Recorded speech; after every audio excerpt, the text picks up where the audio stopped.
सलाम, नमस्ते, सत श्री अकाल। मैं हूं रजा और आप देख रहे हैं रजाग्राफी की सबसे खास और बेहतरीन रिपोर्ट, अंतरराष्ट्रीय प्राइम टाइम रिपोर्ट। एक वीडियो के अंदर पूरी दुनिया की तमाम बड़ी खबर आसान और बहुत सिंपल भाषा में ये नौकर आपको बताने वाला है।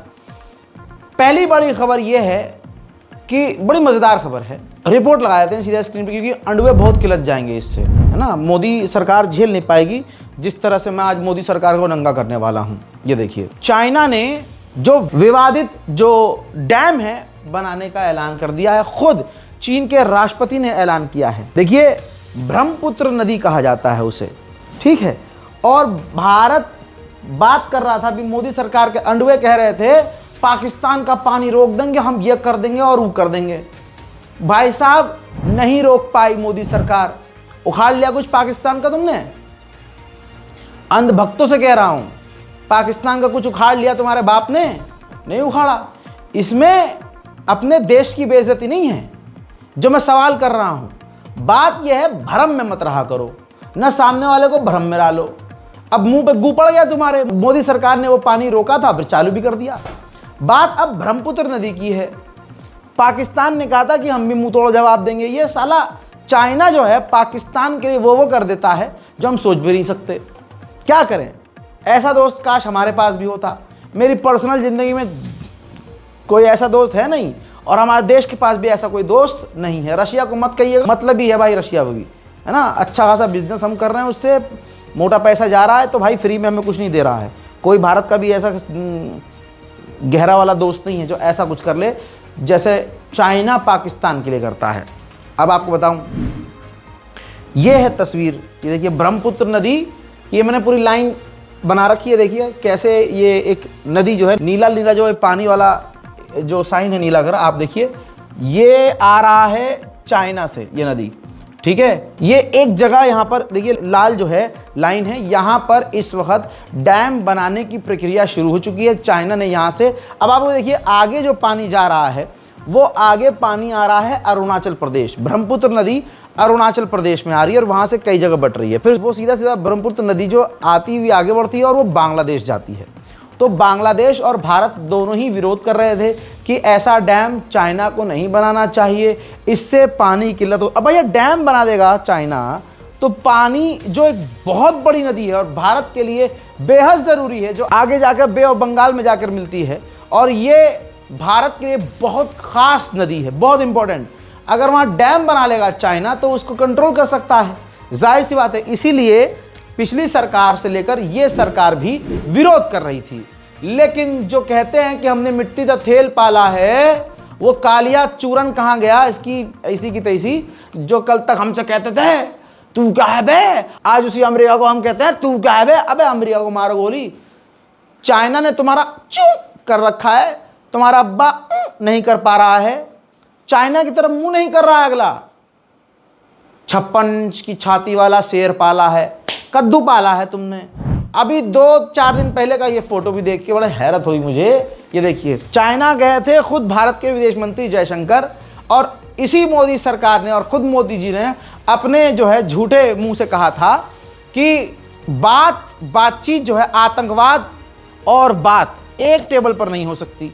अब बाजू में एक आदमी छोड़कर पाकिस्तान का विदेश मंत्री बैठा है, उसके एक बीच में कोई और है, और फिर हमारे भारत के विदेश मंत्री माननीय जयशंकर। भाई ये कौन सी बात करके आए हो भाई कि उसके बाद ब्रह्मपुत्र नदी को बंद करने की तैयारी, बल्कि डैम बनाने का ऐलान कर दिया चाइना ने। अबे बेच को तो नहीं आ गए। जयशंकर साहब वैसे ही चीन से डरते हैं। ANI के पॉडकास्ट में कहा था उन्होंने, are you crazy? Do you think we small economy country we gonna fight with bigger economy? No. Are you mad? हाँ, तो क्या बेच आए क्या भाई? अरे भाड़ में जाए राहुल गांधी और भाड़ में जाए दूसरे। मैं तो अपने इस मुल्क का नागरिक होने के नाते तुमसे पूछ रहा हूँ, बेच आए, डील विल कराए हो क्या भाई? हर चीज़ तो बेच ही रहे हो तुम। अब क्या देश की ज़मीन बेचना शुरू कर दी हैं? ऐसा तो नहीं पानी वानी बेच दिया तुमने, हाँ ब्रह्मपुत्र नदी कर लो, तुम काट दो, कोई बात नहीं है, हमें दे देना, हम बीजेपी को जो है फंड कर देना है, ऐसा तो नहीं है भाई। कितनी बड़ी बात है ये कि अब इसमें शांति है। चारों तरफ शांति है। भाई साहब 167 बिलियन डॉलर खर्च करेगा चाइना इस डैम को बनाने के लिए। अब मोदी सरकार हिंदू मुसलमान बुलडोजर, आसाम में मुल्लों को मारो, गिरफ्तार करो, दिल्ली में कोई भी हो चलाओ दबा के, जैन मंदिर भी गिराओ, फलाना मंदिर भी गिराओ, 100 साल पुराना मंदिर गिराओ, और मुल्लों को तो बिल्कुल ही बेकार कर दो। ये चल रहा है। मेन मुद्दों पर न सवाल जवाब होगा न कुछ पूछा जाएगा। मोदी जी वैसे भी बहुत सारी जो है वो करते रहते हैं प्रेस मीटिंग, और पत्रकारों के सामने रोज आते हैं। अरुणाचल प्रदेश की रिपोर्ट देखिए। अरुणाचल प्रदेश के सीएम साहब हैं, अभी 1 हफ्ते पहले उन्होंने कहा था कि ये डैम जो बना रहा है चाइना, ये चलता हुआ एक वाटर बम है जिसको चाइना भारत के खिलाफ कभी भी इस्तेमाल कर सकता है। हजरात, इस खबर को रिसर्च करते हुए, फैक्ट्स पढ़ते हुए मेरा दिमाग एक ऐसे मुद्दे पर गया जहां जितने भी हिंदू हैं ना, इनका दिमाग घुमा दूंगा मैं। हिंदू बोल रहा हूं, सबको बोल रहा हूं, क्योंकि आपकी तरफ से नफरत फैलाई जाती है, आपके खुद के लोग आड़ी टेढ़ी बात करते हैं, लेकिन मेन मुद्दे पर, पॉइंट पर आप नहीं आते हैं। आइए मेरे प्यारे हिंदुओं और अंधभक्त जलीलों, आपने देखा होगा कि अब ये मक्का मदीना के अंदर बोलते हैं कि काबा के अंदर, मक्का मदीना जो है हमारा, उस काबे के अंदर शिवलिंग है। इनको हर जगह शिवलिंग, जहां मुसलमानों की मस्जिद वहां इनको शिवलिंग दिख जाता है कि भाई इसके अंदर शिवलिंग है, इसके अंदर हमारे भगवान है। यहाँ हर भगवान तो हर जगह है वैसे तो सभी को मारो, सभी को तोड़ो, सभी को अपना बोल दो कि भाई हमारा है। लेकिन चलिए मैं आपको पॉइंट पर लेके चलूंगा और मुद्दे पर रहेंगे। हैं, बहुत बड़ा पॉइंट दे रहा हूं। तमाम मुसलमान अगर ईमान वाले हैं और नंगी रील के अलावा कुछ और देश में देखते हैं आप, तो इस बात को याद रखिएगा जो मैं बोल रहा हूं, और लिखिएगा हर जगह, और इस वीडियो का इतना पार्ट काट के शेयर कीजिएगा, कोई कॉपीराइट नहीं। भाई रिसर्च में ये क्लियर कट, आप भी सर्च कर सकते हो, जो भगवान शिव हैं, शिव शंभू भाई, वो कैलाश पर्वत पर रहते हैं, ऐसा कहा जाता है। वेद पुराण कथा हर जगह है हिंदू धर्म में, और वो जगह पवित्र है, आज भी पवित्र है। कैलाश पर्वत, कैलाश पर्वत के ऊपर शिव जी रहा करते हैं, ऐसा मान्यता है, किताबों में है, हर जगह है, गूगल भी कर लीजिए। आज ये सऊदी अरब, दुबई, यहाँ वहाँ हर जगह मंदिर बताते हैं कि वहाँ भी मंदिर था, यहाँ भी मंदिर था। आपके मोहल्ले की मस्जिद के नीचे भी मंदिर होगा, जहाँ मस्जिद के नीचे भी मंदिर है, और ये हर जगह कब्जा करने की बात करते हैं हिंदू समुदाय के लोग कि भाई ये तो यहाँ नोटिस लगा दो, भाई यहाँ हमारा भगवान थे, यहाँ नोटिस लगा दो, यहाँ हमारे फलाने भगवान पैदा हुए थे, ये देवी देवता पैदा हुए थे। लेकिन जो सबसे बड़ा देवता है शिव शंभू, जो कैलाश पर्वत पर रहते थे, हर किताब में, हर हिंदू किताब में, हर हिंदू इस बात को जानता है। इनका दोगलापन ये देखिए कि कैलाश पर्वत तिब्बत में आता है, तिब्बत का पूरा इलाका चीन का है, चाइना रूल करता है, यानी कैलाश पर्वत शिव शंभू जहां रहते हैं, जो पवित्र स्थल है, वो चाइना के कब्जे में है। लेकिन दोगला समाज काबे पर कब्जा करने की बात करता है, मस्जिद पर कब्जा करने की बात करता है। ये लोग कहते हैं कि फलानी मस्जिद के नीचे हमारे शिवलिंग है, हमारे फलानी जगह भगवान है, लेकिन कोई इनसे यह नहीं पूछता। तुम बाबर रोड पर बाबर का नाम मिटाने पहुंच जाते हो और नई नई जगह पर कहते हो कि फलानी जगह हमारे मंदिर थे, हमारे देवी, वो तो हमारे फलाने देवता का जन्म स्थल है। अरे चाइना पर कभी कब्जा करने की बात करो, कभी तिब्बत को अपना करने की बात नहीं करते हैं। जहां शिव शंभू, बताइए भोलेनाथ जहां रहते हैं, वो हिंदुओं का है या चाइना का है? तो फिर मुझे बताओ, उन भक्तों की लुप लुप क्यों होती है? इनकी औकात क्यों नहीं है कि चीन के खिलाफ आवाज उठाएं? मुसलमान और मुस्लिम देशों के खिलाफ तो सारा दिन भाव भाव कर लोगे, लेकिन इनसे यह पूछा जाए आज के बाद कि भाई कैलाश पर्वत का करना क्या है? पाकिस्तान पे तो तुमने कब्जा कर लिया था गोदी मीडिया के थ्रू, एक रात के लिए। अबे करते तो कम से कम 4-5 दिन तो करते। कैलाश पर्वत कब कब्जा करोगे भाई? कैलाश पर्वत तो हमारा है, हमारे भगवान का है, हमारे भगवान का घर है। क्यों इस पर क्यों नहीं बोलते? मजा नहीं आएगा या दम नहीं है? बस तुम्हें भारत के अंदर ही उत्पात मचाना है, भारत के अंदर हिंदू मुसलमान करना है। बांग्लादेश पर कब्जा कर लेंगे, पाकिस्तान पे कर लेंगे, अजी हम तो तालिबान पे भी कर लेंगे। अच्छा, चाइना की तरफ मुंह क्यों नहीं होता तुम्हारा?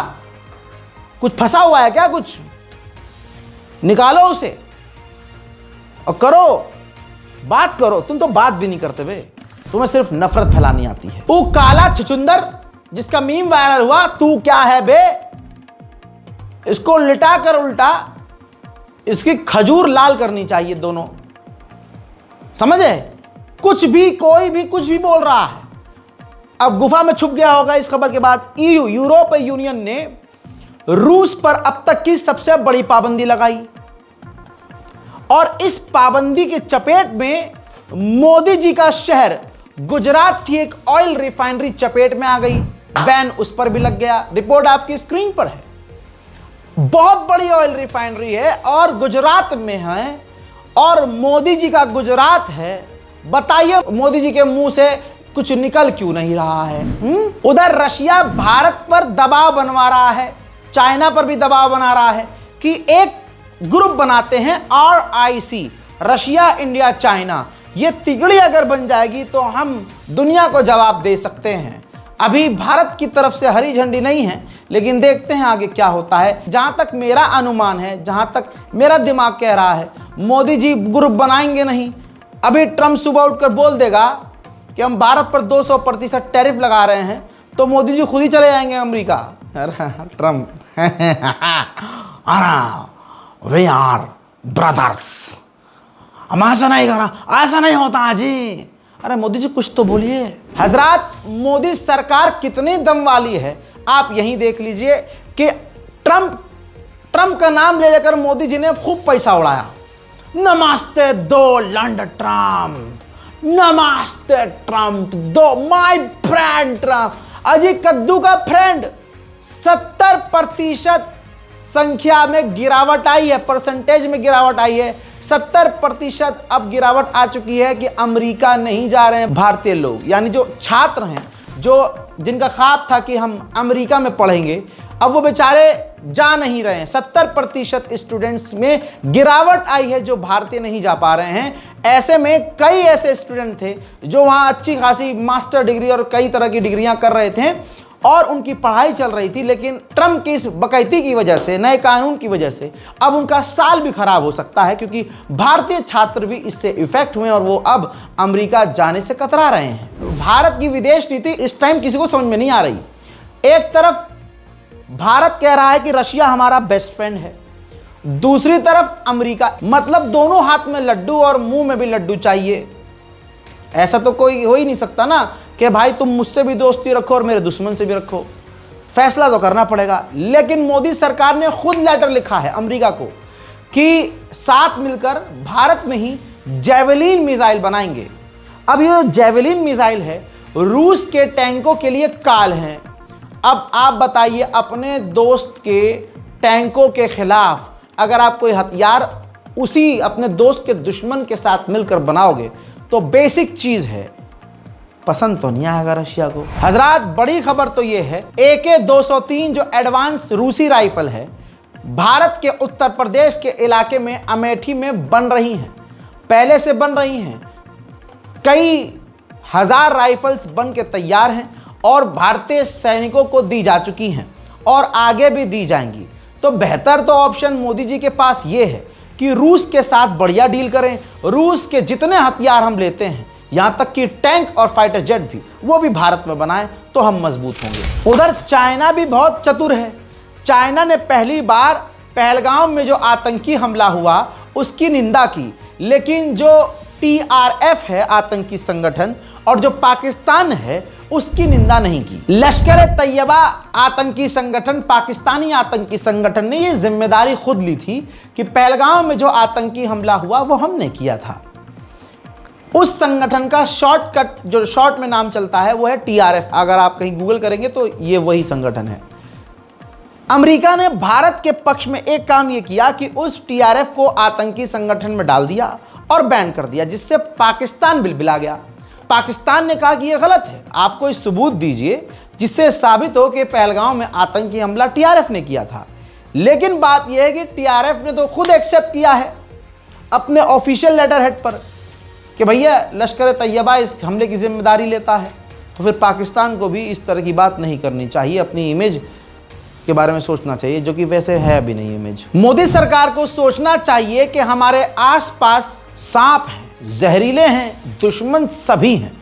मोदी सरकार की नीतियों की वजह से जो कल तक देश हमारे दोस्त थे, आज वो हमारे दुश्मन से बने हुए हैं, गद्दारी हमसे कर सकते हैं। मोदी सरकार को करना ये चाहिए कि लोगों को उजाड़ने के बजाय भारत में बसाना चाहिए, हिंदू मुस्लिम खत्म करना चाहिए, हिंदू मुसलमान को ऐसा करने कि वो मिलकर रहें, चाहे ईद हो चाहे दिवाली, कोई भी त्यौहार हो, सब मिलकर मनाएं। कम से कम ये वाली नफरत का खेल न खेले मोदी सरकार, क्योंकि बाहर खतरा है और अंदर आपने पैदा किया हुआ है।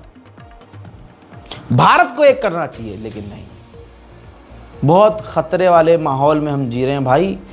रिपोर्ट यह है कि ऑपरेशन सिंदूर जब भारत ने हमला किया तो रात को 3 बजे करीब तुर्की ने अपना एम्बेसडर, जो वही मौजूद था पाकिस्तान में, रात को 3 बजे तुर्की ने अपना एम्बेसडर पाकिस्तान के मंत्रालय में भेजा।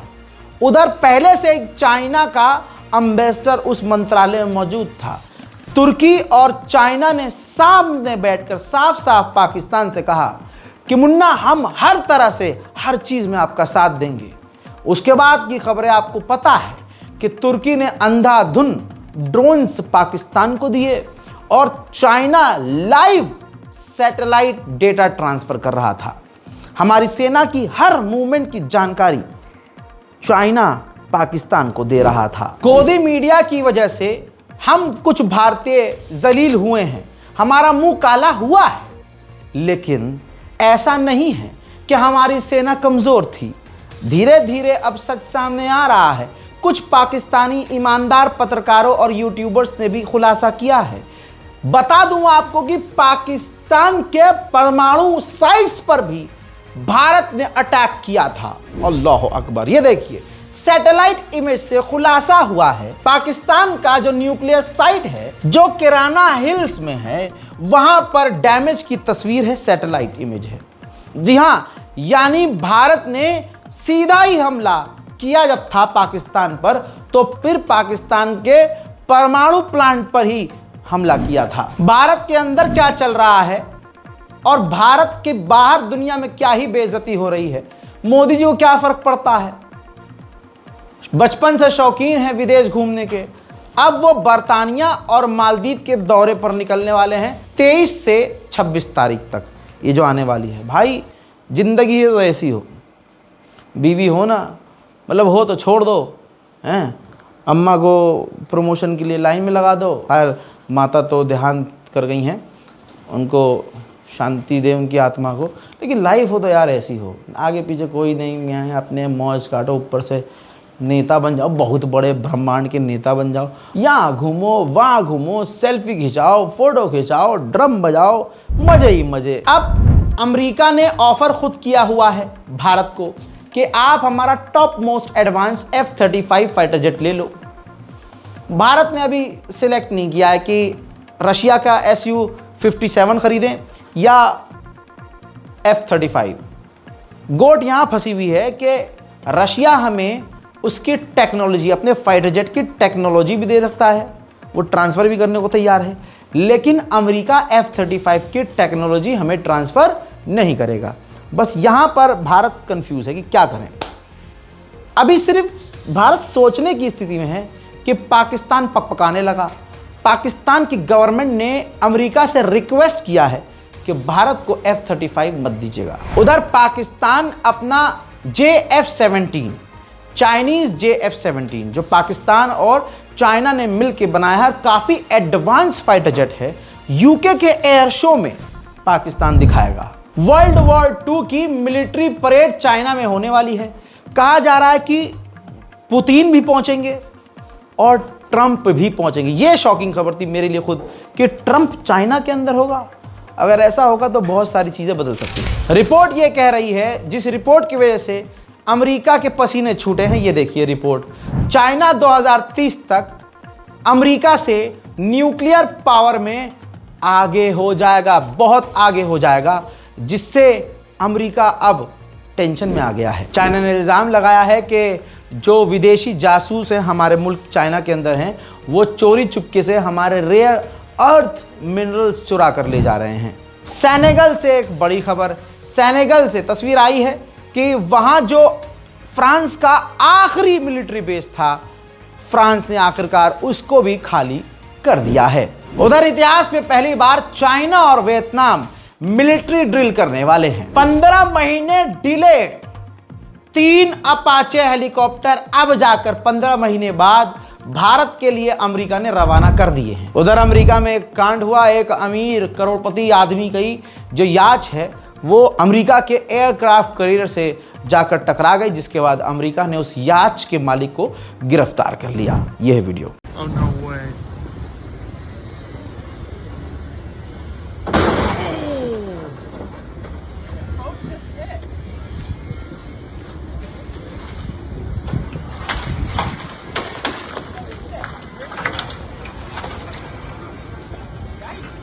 Just got that on video.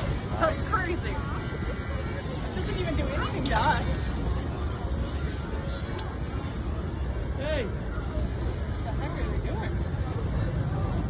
I feel like that would be a big charge.